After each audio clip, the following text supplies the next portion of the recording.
क्या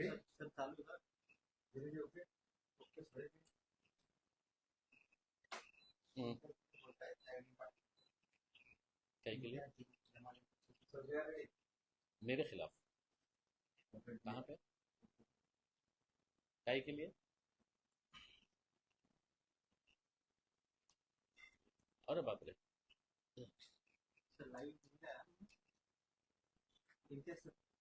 हम्म, चल ठीक ठीक ठीक, चल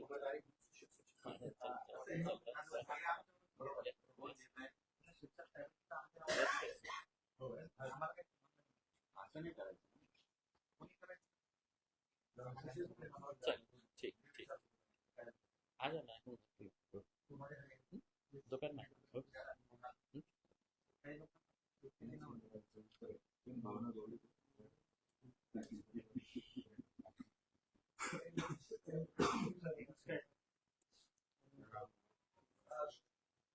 सर तुम्ही आरोप करून आता 3-4 दिवस सुद्धा केले आहे या सगळ्याबाबत काहीही कारवाई नाही, काय काय काय झालंय?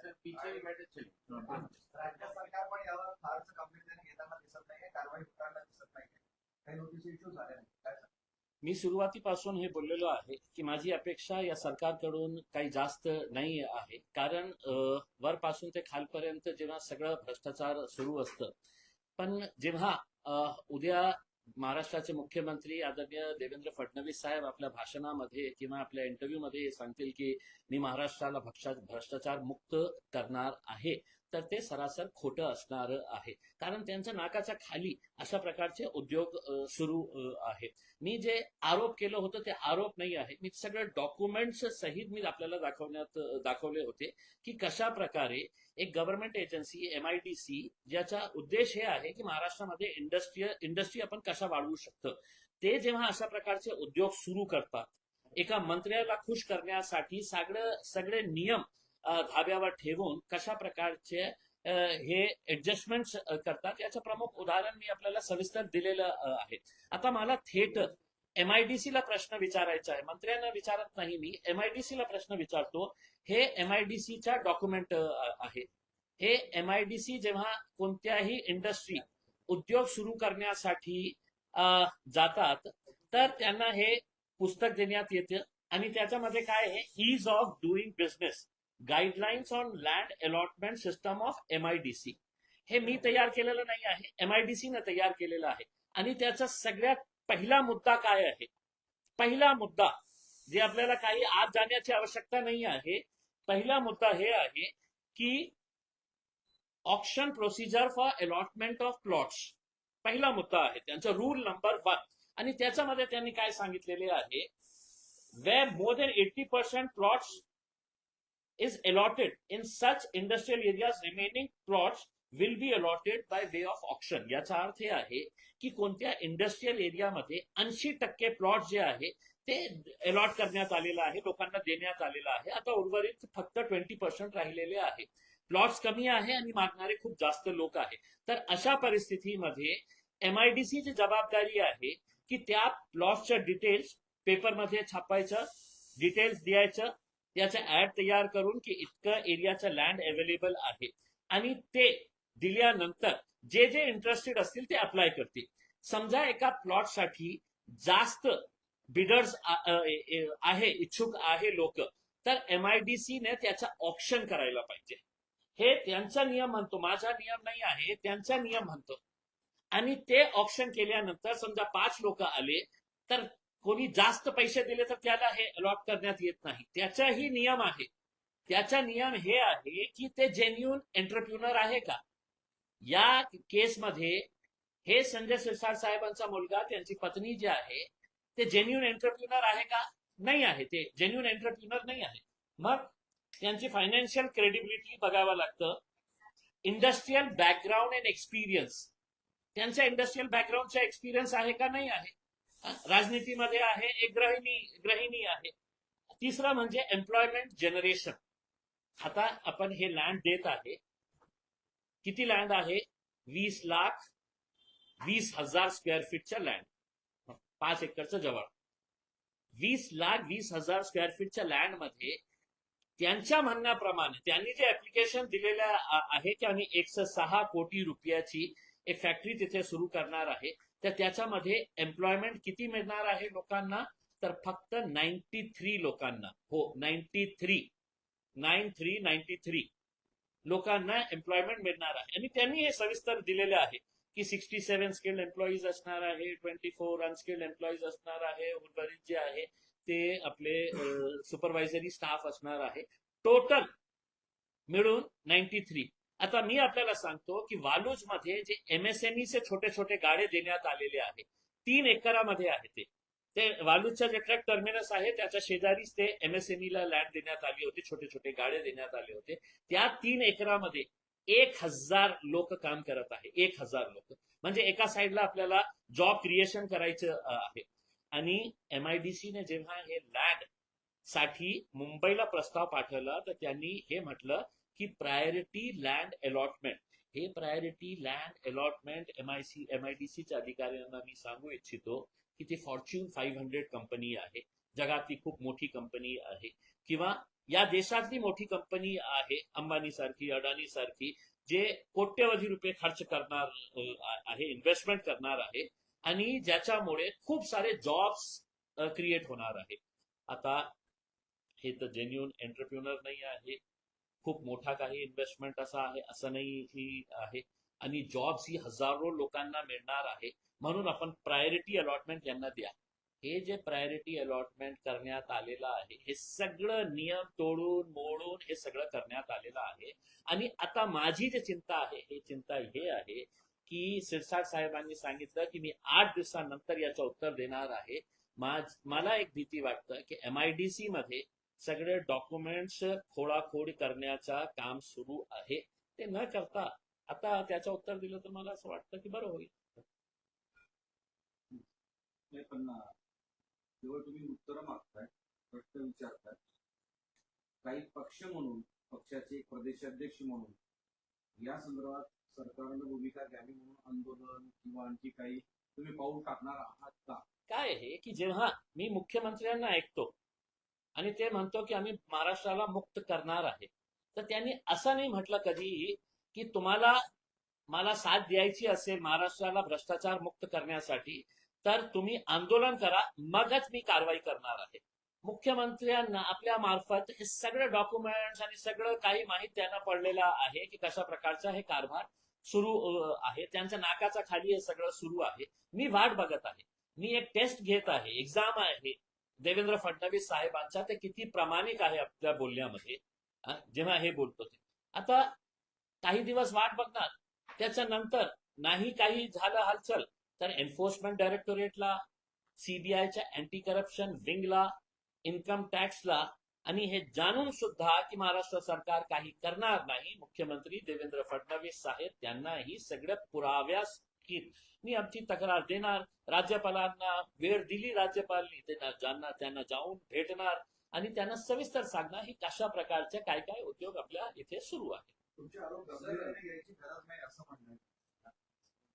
ठीक आहे ना, मी आरोप नाही केलं. म्हणजे काय आहे की मी जेव्हा हे बोलतो ना की माझी अपेक्षा या सरकारकडून काही जास्त नाही आहे, कारण भ्रष्टाचार कसा चाललेला आहे सगळ्यांना माहित आहे. खऱ्या अर्थाने बघायचं असेल तर विट्सचं प्रकरण जेव्हा बाहेर आलं होतं तर त्यावेळी सुद्धा मुख्यमंत्र्यांनी आदेश द्यायला पाहिजे होतं की आपण याची इन्क्वायरी लावू की कशा प्रकारे कलेक्टर ऑफिसच्या लोकांनी शिरसाट साहेबांच्या मुलाला मदत केली होती ते हॉटेल विकत घेण्यासाठी. आता तुम्ही माझ्यावर हे करता की गांभीर्य घेण्याची आवश्यकता नाही आहे. महाराष्ट्र सरकारने काही नाही केलं, एन्फोर्समेंट डायरेक्टोरेटने काही नाही केलं, तर माझा विश्वास या देशाच्या न्याय प्रणालीवर आहे. आम्ही कोर्टात जाऊ आणि सगळं पेपर हे करू, आणि कोर्टामध्ये काही नाही झालं तर कमीत कमी हे तर असणार आहे की इतकं विरोध असून सुद्धा इम्तियाज जलीलने काही मुद्दा काढला होता, आणि मला विश्वास आहे की हे एक एक पानं एक एक शब्द मी जे बोलत आहे ते फक्त डॉक्युमेंटच्या आधारावर बोलत आहे. सर, तुम्ही सगळे डॉक्युमेंट्स काढले, या सगळ्या प्रक्रियेमध्ये कोणते कोणते अधिकारी इन्व्हॉल्व्ह आहेत आणि त्यांचा कसा रोल आहे, आणि हे मंत्र्यांच्या मुलाला प्लॉट मिळावा म्हणून त्यांनी कशी सगळे नियम लावले, अशी काही यादी वगैरे तुमच्याकडे असू शकते. नाही, याची नावं तुम्ही का जाहीर करत नाही? तुम्ही फक्त केवळ मंत्री आणि मंत्र्याच्या पुत्र आणि पत्नीवर आरोप करताय किंवा तुम्ही डॉक्युमेंट देताय त्या अधिकाऱ्यांना आपण ते डॉक्युमेंट्स बारीकीने वाचलं असेल तर मी आपल्याला हे पण डॉक्युमेंट दिलेले आहे की लोकल जे कमिटी असते MIDC ची त्याच्यामध्ये 3 अधिकारी होते.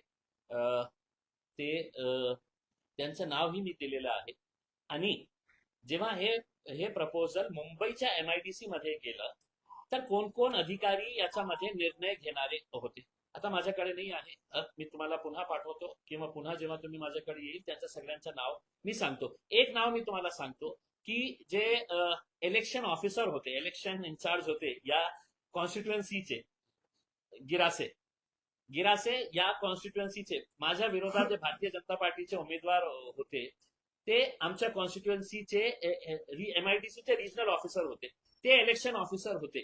आता मी त्यांच्याकडे खूप सारी तक्रार केली होती की कशा प्रकारे पैसे वाटण्याचं काम सुरू होता. डोणगावकर नावाच्या एका वकीलने त्याच्या ऑफिसमध्ये कशा मुस्लिम महिलांना बोलवून त्यांच्याकडून हे सगळं पैसे वाटत होते.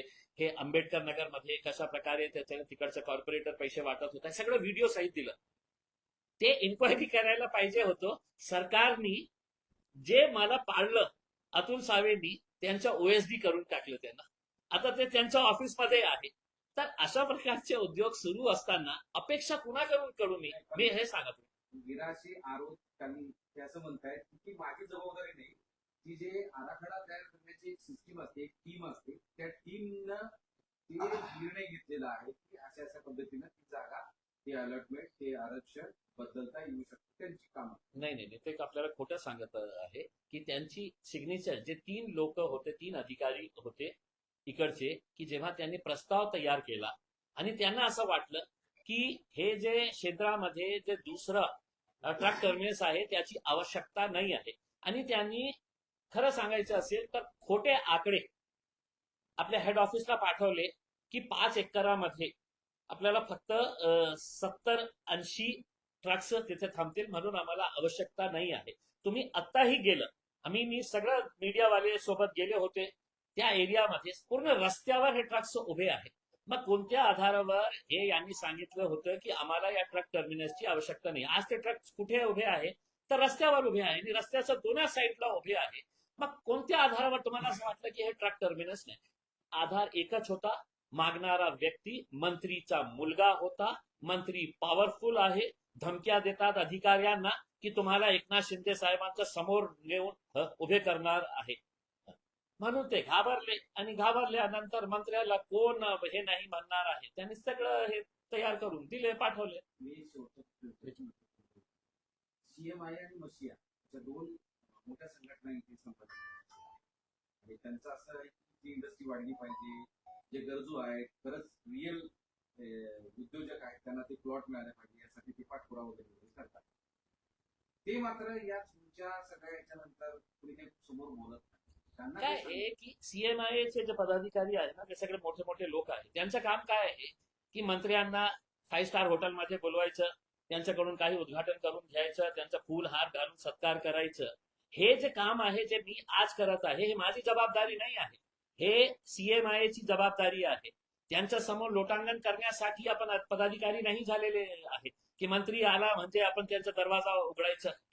हे याच्या अगोदरही जेव्हा इन्स्पिरा नावाच्या एक प्रकल्पाबाबत मी बोललो होतो की MIDC ने कशा प्रकारे सगळे नियम तोडले होते, त्यावेळी सुद्धा CMI ची जबाबदारी होती इंडस्ट्रियल लँड प्रोटेक्ट करण्यासाठी. एका बिल्डरला देऊन इंडस्ट्री लँड आणि तिथे ते प्लॉट्स विकत आहे.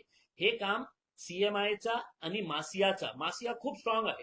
एक्झिबिशन आता भरणार आहे. ते मासियाचे पदाधिकारी, स्मॉल स्केल इंडस्ट्रीज असोसिएशन, हे सगळ्यांनी प्लॉट्स मागितलं होतं. मासियानेही मागितलं होतं, स्मॉल स्केल इंडस्ट्रीज असोसिएशन वाल्यांनी मागितलं होतं रितसर MIDC मध्ये. पण आज हे सगळे लोक ते डॉक्युमेंट्स द्यायला घाबरत आहे कारण मंत्री साहेबांचे जवळचे जे लोक आहेत ते थोडेसे गुंड प्रवृत्तीचे आहे, तर ते लोक घाबरतात. इंटरजली घाबरत नाही म्हणून हे सगळं तुमच्या समोर बोलत आहे मी. मुंबईच्या मुंब्रामध्ये लोकल काय आहे की खूप दुर्दैवी गोष्ट आहे. आपण दर काही महिन्यांनी आपल्याला अशा बातमी मिळायला मिळतं की रेल्वेचा ऍक्सिडेंट झालेला आहे. मुंबईचं जे लोकलचं इन्फ्रास्ट्रक्चर आहे ते आपण जे लहान होतो ना त्यावेळीपासून आपण बघत आहे. मंत्री येतात, खूप आश्वासनं देतात की आम्ही मुंबईच्या साठी आपण वेगळं काही करणार आहे. लोकसभामध्ये जेव्हा आम्ही होतो तर आम्ही मागणी केली होती की मुंबईच्या रेल्वे संदर्भात, कारण मुंबईची जे लोकल आहे ते मुंबईची लाईफलाईन आहे आणि आपण काय हे फक्त आकडे गिनत आहे दर काही महिन्यांनी की या महिन्यामध्ये इतके ऍक्सिडेंट झाले, इतके पडून मेलेले आहे आणि सरकार काय करणार आहे तेच करणार आहे जे आता मुख्यमंत्री आणि रेल्वे मंत्री करणार आहे की मेले ना 5 मेले ना आम्ही सगळ्यांना 5-5, 10-10 लाख रुपये जे काही कॉम्पन्सेशन आहे. म्हणून माणसाच्या जीवाचं जे किंमत आहे ना तर त्यांनी ठरवलेली आहे. मेलं ना तर ते मरू द्या ना, आम्ही तुम्हाला कॉम्पन्सेशन देत आहे ना 5 लाख 10 लाख रुपये जे काही असतील. मला असं वाटतं की सगळ्या राजनैतिक पक्षांनी एकत्र येऊन मुंबईला आपल्याला वाचवायचं असेल तर हे लाईफलाईन मजबूत करण्याची आवश्यकता आहे. तुमच्याकडे कोणतंही कारण नाही. राज्य सरकारमध्ये तुमची सरकार आहे, केंद्र सरकारमध्ये सरकार आहे. आजही खचाखच भरलेले असते लोकलचे. कोणत्याही स्टेशनवर जा मुंबईमध्ये, जे पीक अवर्स असते, उभे राहायला जागा नसते. का आपण इन्फ्रास्ट्रक्चर वाढत नाही आहे? जे महत्वाचा मुद्दा आहे त्याच्यावर लक्ष करा ना आपण. साहेब झालं. जर 5 मिनिटात आलो सर. हो गया ना? आलो.